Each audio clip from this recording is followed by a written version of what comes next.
Je vais voir. C'est quoi, Snoopy? À partir de maintenant, vous êtes en garde à vue. Il y a des gens.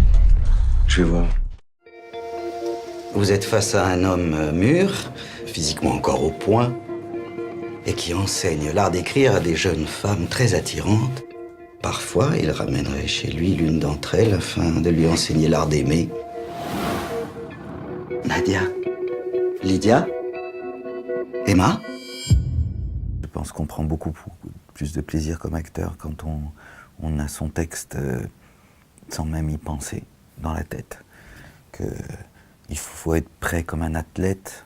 Il faut que la personne qui fait le film soit capable et d'avoir envie d'accélérer la prise, de la ralentir, de la faire à l'endroit, à l'envers, d'être le plus disponible possible. Donc là, oui, je travaille avant, et ça c'est un travail de cuisine, de préparation aux Jeux Olympiques, et puis les Jeux Olympiques, ça n'arrive qu'une fois, quoi. Il faut être aiguisé.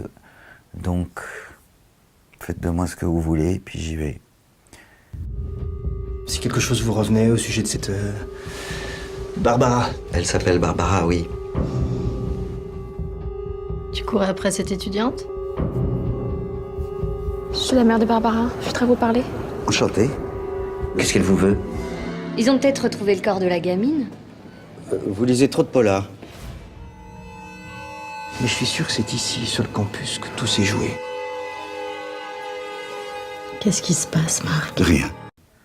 En général, quand je commence un film, je vais d'abord dans une papeterie et j'achète des stickers, des stylos et j'essaye de me remplir le film par cœur, entièrement.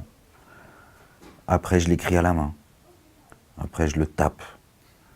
Après, je le dis. Après, je vois si je peux le dire à l'envers, si je peux le dire à l'endroit. Vraiment, c'est un travail d'échauffement qui permet que peut-être quelque chose puisse advenir, et puis surtout qui permet la surprise. C'est parce que vous êtes débarrassé de tout ça, surtout avec des réalisateurs comme les Larieux, qui n'ont pas forcément un goût pour le naturalisme. Il ne s'agit pas d'être dans les hésitations, il s'agit d'être droit dans la manière presque littéraire, concernant ce film-ci, de dire le texte, puisque c'est quelqu'un en plus qui, comme il dit, enseigne l'art d'écrire et peut-être l'art d'aimer. Vous êtes un charmeur, Marc, un donjon. Vous les attirez comme des mouches, pas vrai? Arrêtez, Anna. Annie. Tu t'éloignes de moi. Je sens comme un courant électrique lorsque vous me touchez. Je vous embarrasse. Tu n'as aucune inquiétude à avoir de mon côté. Tu es ma sœur, je t'aime, point. Je me souviens de rien. J'essayais de faire, par contre, c'est d'oublier, au moment de la prise, tout ce que je pouvais savoir du scénario, de la résolution, pour être dans un état de l'instant. Un état qui parfois était celui de la colère. Je parle du personnage, une situation qui impliquait une panique, une peur sourde, ou au contraire un abandon, comme par hasard, avec Anna, le personnage que joue Maïwenn, il découvre le plaisir sexuel. Parce qu'on parle toujours du plaisir féminin, mais là, le plaisir masculin, c'est ce qui lui arrive tout de même.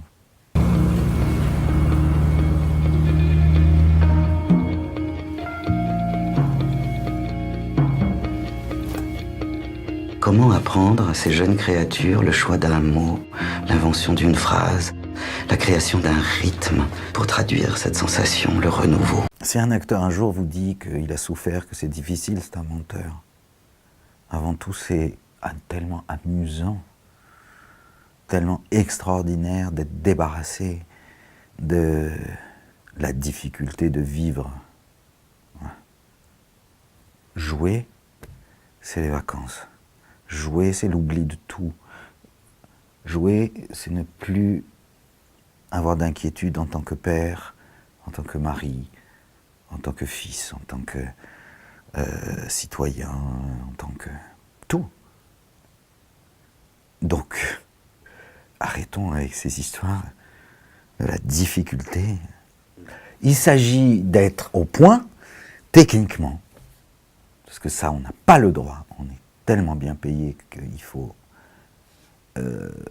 travailler pour jouir de l'abandon du moment. C'est génial, quoi, de pouvoir faire ça. Et tout le monde fait ça. Tout le monde fait ça, pas forcément par le jeu.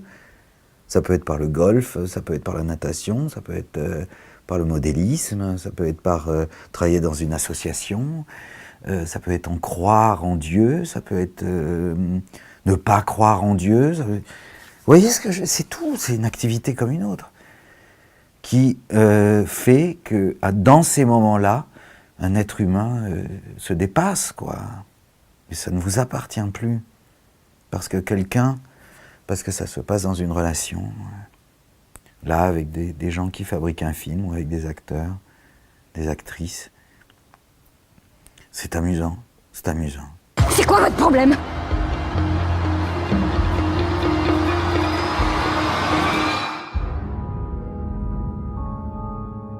Je ne suis pour rien dans cette affaire.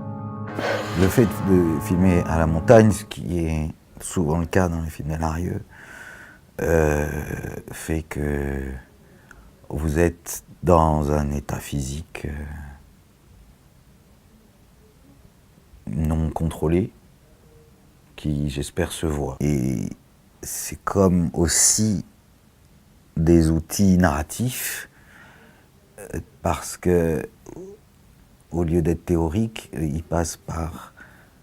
On filme des crevasses, on filme des gouffres, on filme des sommets, et ça résonne avec le trajet de l'histoire, si vous voulez.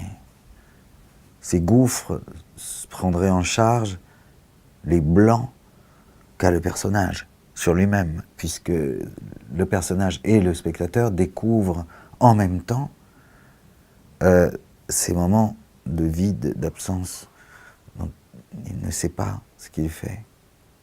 C'est le paysage qu'il raconte. Vous filmez un gouffre, prend ça en charge, mais de manière subconsciente. C'est pour ça qu'il y a certainement les surréalistes, l'âge d'or dans le film, l'écriture automatique, la sensation, et non pas forcément l'efficacité narrative trop travaillée.